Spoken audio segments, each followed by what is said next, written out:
Operation सिंदूर में पाकिस्तान के हाथों मार खाने वाला भारत पाकिस्तान को ऑपरेशन सिंदूर 2.0 की धमकियां दे रहा है, लेकिन ये ऑपरेशन सिंदूर 2.0 खित्ते की आखिरी जंग साबित होगा। कैसे होगा? आमिर रज़ा मेरे साथ मौजूद हैं, उनसे बात करते हैं। आमिर भाई, ऑपरेशन सिंदूर 2.0 की बातें हो रही हैं, ये खित्ते की आखिरी जंग भी हो सकती है, कैसे? देखिए, बहुत बड़ी बात है ये कह देना कि ये खित्ते की आखिरी जंग होगी, तो इसका मतलब ये है कि उसके बाद नक्शे पर कोई मुल्क नहीं रहेगा, यानी ना रहेगा बांस, ना बजेगी बांसुरी, ना रहेगा कोई संदूर और ना संदूर लगाने वाले। ये बात तय है और ये मैं अपनी तरफ से नहीं कह रहा हूँ, भारतीय तजियाकार इस पर तबसरे कर रहे हैं कि अगर अब पाकिस्तान को छेड़ा गया जो कि नहीं छेड़ना चाहिए, तो भारत की फ़ौज को बड़ा नुकसान हो सकता है और इतना बड़ा नुकसान होगा कि ये खित्ते की आखिरी जंग साबित हो सकती है।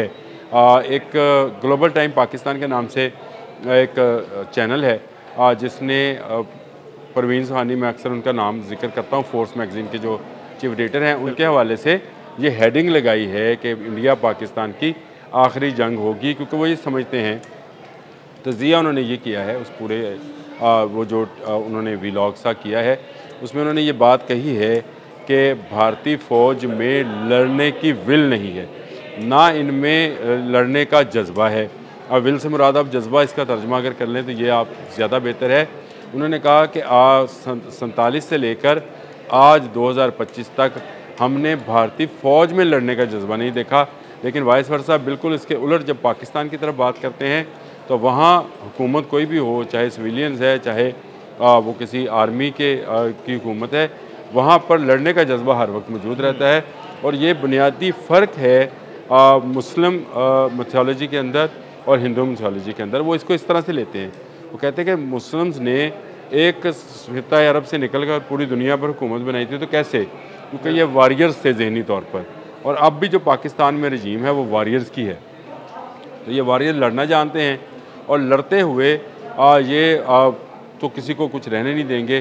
दूसरा, उन्होंने इसका एनालिसिस इस तरह से किया है कि पाकिस्तान के पास तमाम टेक्नोलॉजीज़ जो हैं वो बेहतर हैं भारत की टेक्नोलॉजी से, और उसमें उन्होंने बिल्कुल वाज़ेह अल्फाज में कहा कि आपके पास राफेल होने के बावजूद आप नाकाम ठहरे।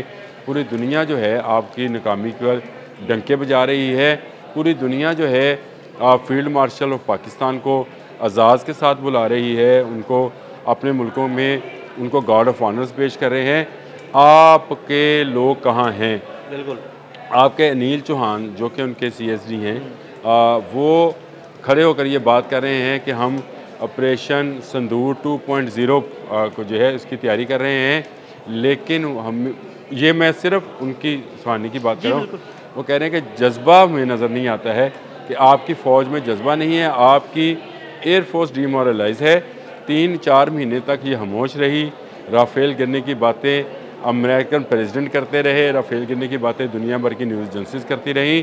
राफेल गिरने की बात उनकी एयरफोर्स ने, यानी पाकिस्तान की एयरफोर्स ने उसी शाम में कर दी, लेकिन आप उसका जवाब नहीं दे सके। फिर उन्होंने कहा कि पाकिस्तान के एक थिंक टैंक यानी आर्मी थिंक टैंक ने एक मीडिया कॉन्फ्रेंस जो इस्लामाबाद के अंदर थी, मैंने उस पर व्लॉग भी किया था, एजाज़ उनका नाम है, उन्होंने नंबर दिए 1 2 3 4, ये राफेल्स के नंबर हैं, चाहे कंफर्म करें। जी बिल्कुल, आपकी उस पर कोई तरदीद अभी तक सिर्फ टेल नंबर उन्होंने दिए कि कौन कौन सा राफेल गिराया हुआ है। चार टेल नंबर उन्होंने दिए थे, तो वो उन्होंने कहा कि आप अभी तक उसकी तरदीद नहीं कर पाए हैं। इसका मतलब ये है कि आप क्या बताना चाह रहे हैं? आपके आर्मी चीफ की बॉडी लैंग्वेज जो है वो बता रही है कि आप नहीं लड़ सकते। आपकी एयरफोर्स के चीफ की बॉडी लैंग्वेज बता रही है कि वो नहीं लड़ सकते, वो डर रहे हैं। वो पाकिस्तान से सही डरते हैं क्योंकि पाकिस्तान के पास स्मार्ट टेक्नोलॉजीज़ हैं। और उसका तो हमने मुजाहिरा भी किया जंग में। यही बात उन्होंने की। उन्होंने कहा पाकिस्तान के पास जो टेक्नोलॉजीज़ हैं वो अकेला पाकिस्तान होता तो इसको शिकस्त देना बहुत आसान काम था, लेकिन अगर इस वक्त पाकिस्तान जो है वो अकेला नहीं है। पाकिस्तान के पास 2 बड़ी क़ुव्वतें हैं। एक उसके पास आर्मी टेक्नोलॉजी है जो कि इसको चीन से मिलती है, और दूसरी उसके पास क़ुव्वत माशी क़ुव्वत है जो कि सऊदी अरब की शक्ल में है। पाकिस्तान को 2 ही प्रॉब्लम आ सकते थे लड़ने के लिए, या तो आपके पास असला ना हो या आपके पास पैसा ना हो। तो दोनों मसले पाकिस्तान की रजीम ने हल कर लिया और ये मौका हमने दिया, यानी उनका ये कहना था कि ये मौका हमने दिया है पाकिस्तान को दुनिया में उभरने का।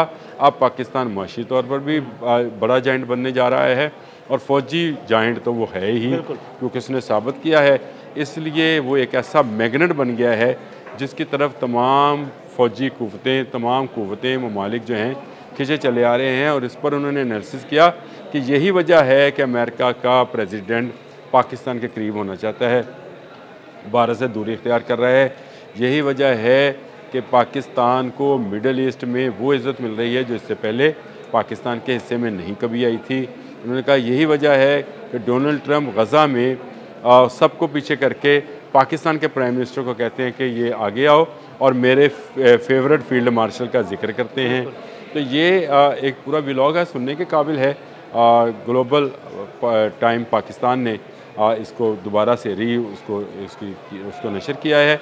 सिर्फ आवाज़ है, लेकिन उसमें वो सारी चीज़ें शामिल हैं जिसमें वो मिसाइल टेक्नोलॉजी से लेकर एरोस्पेस टेक्नोलॉजी तक पाकिस्तान को बेहतर करार दे रहे हैं और कह रहे हैं कि अगर ये भारत ने गलती की ऑपरेशन सिंदूर 2.0 लड़ने की, तो फिर अब ये सोच लें कि एक तरफ बांग्लादेश बैठा है, एक तरफ चाइना बैठा है, वो कुछ ना भी करें, सिर्फ अपने अपने जहाज़ ही फ़ज़ा में उड़ा दें, तो आप जो हैं उसके आगे आपकी कुछ नहीं चलेगी। और पाकिस्तान इस वक्त बहुत मजबूत है और फ़ौजी सतह पर, अस्करी सतह पर और माशी सतह पर उसको शिकस्त देना नाकाबिल यकीन है। अगर भारत ऐसी गलती करेगा तो ये इस खित्ते की आखिरी जंग होगी जिसमें फ़तह जो है उसके ज़्यादा इम्कानात ये उनका कहना था। हालांकि फ़तह के इम्कानात नहीं, यकीनी फ़तह पाकिस्तान की है। ये हम जानते हैं कि पाकिस्तान ने कौन कौन सी टेक्नोलॉजीज़ जो हैं उनको बना लिया है और पाकिस्तान इलेक्ट्रिक वॉरफेयर में किस कदर आगे चला गया है। हमने कल ही इस पर बात की थी कि इंडियन जहाज़ को कैसे पकड़ा गया, कैसे उसकी जितनी उसके रडार्स थे उनको जैम किया गया। तो ये पाकिस्तान सीख चुका है। पाकिस्तान को अब कुछ करने की ज़रूरत नहीं है। दुनिया भर की जदीद टेक्नोलॉजी और दुनिया भर का सरमाया खुद खींचा चला आ रहा है। एक बात परवीन साहनी ने बिल्कुल सही कही कि पाकिस्तान वो मैग्नेट बन गया है जिसकी तरफ तमाम क़ुव्वतें जो हैं खींची चली आ रही हैं, चाहे वो मादनियात निकालने के लिए आएँ, चाहे तेल निकालने के लिए आएँ, चाहे वो पाकिस्तान के दिफा को मजबूत करने के लिए आए।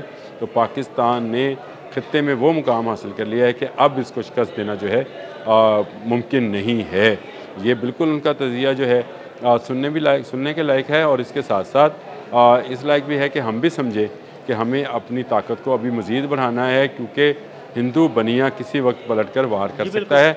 उसको जो मार पड़ी ऑपरेशन सिंदूर में, उसमें अपनी आवाम को खुश करने के लिए और अपनी फ़ौज का मोराल अप करने के लिए वो ऑपरेशन सिंदूर 2.0 की बात कर रहे हैं। लेकिन मैंने शुरू में ये कहा था कि आपने बिल्कुल सही कहा, ये खित्ते की आखिरी जंग होगी।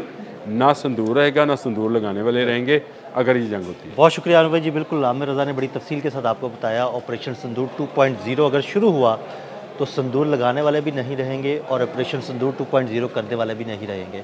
अदील अहमद और